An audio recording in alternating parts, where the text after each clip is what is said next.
सत्संग की बहुत बड़ी महिमा है। जो व्यक्ति जीव इस संसार में आकर के सत्संग नहीं किया है, उस जीव का निश्चित रूप से कल्याण होना संभव नहीं है। सत्संग की बड़ी महिमा है। एक योनियों में सबसे अधम योनि होती है चांडाल की। चांडाल वह होते हैं, पशुओं में सबसे अधम होता है काक, पक्षियों में और पशुओं में कुत्ता। और चांडाल इस श्वान और काक के मांस आदि का भी जो भक्षण कर ले वह चांडाल। तो एक चांडाल था, और चांडाल इतनी अधम योनि में रहने के बाद भी उसको भगवान की कथा श्रवण करने की आदत थी। रोज भगवान की कथा सुनने जाया करता था। एक दिन जब वो भगवान की कथा सुनने जाता तो उसी रास्ते में एक बड़ा भयंकर का ब्रह्म राक्षस रहता था। और उस गांव के लोग उस रास्ते से निकले तो वह ब्रह्म राक्षस सबको परेशान करता था, सबको लग जाता था और बड़े दुखी हुआ करते थे सब लोग। ये सूचना सब जगह फैल गई। और वो चांडाल उसी रास्ते से जा रहा था। उसने कहा भाई हम तो कथा श्रवण करने के लिए जाएंगे, चाहे जो भी कुछ हो। कोई नहीं गया, वो नहीं डरा और चला गया। उसके सामने ब्रह्म राक्षस प्रकट हो गया। अब ब्रह्म राक्षस ने कहा कि अब हम तुम्हारा भक्षण कर लेंगे, तुम्हें खा लेंगे। तो उसने कहा देखो, आहार तो हमें तुम्हारा बनना ही है, लेकिन एक हम पर कृपा कर दो कि हम जो भगवान के सत्संग में जा रहे हैं, सत्संग हमको करके आने दो और वहां से लौट के आकर के हम तुम्हारा आहार स्वयं बन जाएंगे। तो ब्रह्म राक्षस कहता है हमको उल्लू बना रहे हो, हमसे भागने की तुम्हारे मन में लग रही है कि कब इनके यहाँ से भाग जाएं। तो उसने विश्वास दिलाया कि हम भागेंगे नहीं, हम सत्संगी हैं, झूठ कभी बोलते नहीं हैं, आकर के आपके यहाँ निश्चित रूप से आ जाएंगे। और वह भक्ति का प्रादुर्भाव तो उस चांडाल के हृदय में था ही। और जब भक्ति का प्रादुर्भाव होता है तो उसका गहरा प्रभाव पड़ता है दूसरे व्यक्तियों के ऊपर। तो उसकी बात पे विश्वास हो गया ब्रह्म राक्षस को।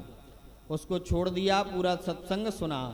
और सत्संग से लौट के जब आया तो प्रसन्न चित्त होकर के उस ब्रह्म राक्षस के सामने खड़ा हो गया कि आप अब हमारा भक्षण कर लीजिए। ब्रह्म राक्षस को बड़ा आश्चर्य हुआ कि हम जैसे व्यक्ति को एक बार देख करके आदमी इतना भयभीत हो जाता है और भागता है हमसे दूर, वह कैसा है मनुष्य के द्वारा आकर के हमारे सामने खड़ा हो गया और कहता है अब हमारा हमको आहार बना लो।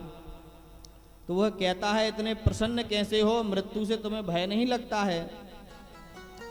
तो वह चांडाल कहता है कि भगवान के सत्संग की बड़ी महिमा है, और एक बार जो भगवान का सत्संग कर लेता है तो वह निश्चित इन सभी भयों से मुक्त हो जाता है, जीवन के सारे कलमशों से निवृत्त हो जाता है। तो वह चांडाल कहता है कि आज के सत्संग का फल हमें दे दो। तो वह चांडाल कहता है कि एक दिन का सत्संग तो बहुत बड़ा होता है, इसका फल पूरा नहीं दे सकते, लेकिन अगर आप कहो तो एक क्षण के सत्संग का फल दे सकते। एक क्षण मतलब एक निमिष मात्र झपकने का, जितने में एक पल झपकता है उतने सत्संग का फल हम दे सकते हैं। तो वो कहता है कि चलो एक निमिष का ही सत्संग ठीक है, और संकल्प करके एक क्षण के सत्संग का दान जहाँ वह चांडाल करता है तो वह ब्रह्म राक्षस जैसी घोर योनि से निवृत्त होकर के वो सुंदर देह को प्राप्त कर लेता है, भगवान के भगवत धाम को चला जाता है। बोलिए भक्त भक्तल भगवान की। तो भगवान के सत्संग की बड़ी महिमा है, भगवान की कथा की बड़ी महिमा है। ब्रह्म राक्षस जैसी योनि जो इतनी पापिष्ट होती है कि हजारों वर्षों तक वह प्रेत योनि में पड़ा रहता है और उससे निवृत्ति के लिए एक क्षण मात्र के संकल्प से वह उस योनि से निकल गया, निवृत्त हो गया। और कर किसने दिया? जो सबसे अधम योनि में प्राप्त चांडाल। चांडाल तो सबसे अधम हो सकता है, तो जब उस पे भगवान की इतनी कृपा हो सकती है, भगवान की कथा की कृपा, भगवान के सत्संग का इतना प्रभाव हो सकता है,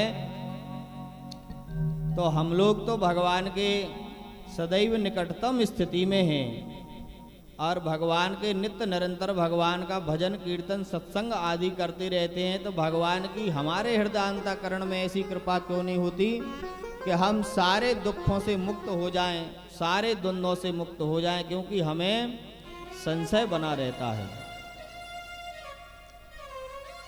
सारे संशय जब तक जीव के हृदय में रहते हैं तब तक भगवान की कृपा नहीं होती। उस चांडाल को कोई संशय नहीं था, वह परम मुक्त कंठ था, उसको बड़ा विश्वास था भगवान की कथा पे, सत्संग पे, तो वो डरा नहीं ब्रह्म राक्षस से, क्योंकि भगवान का सत्संग करने वाला जो जीव है उसको किसी से डर नहीं लगता है, किसी से भी भय नहीं लगता है, वह निर्भय हो जाता है।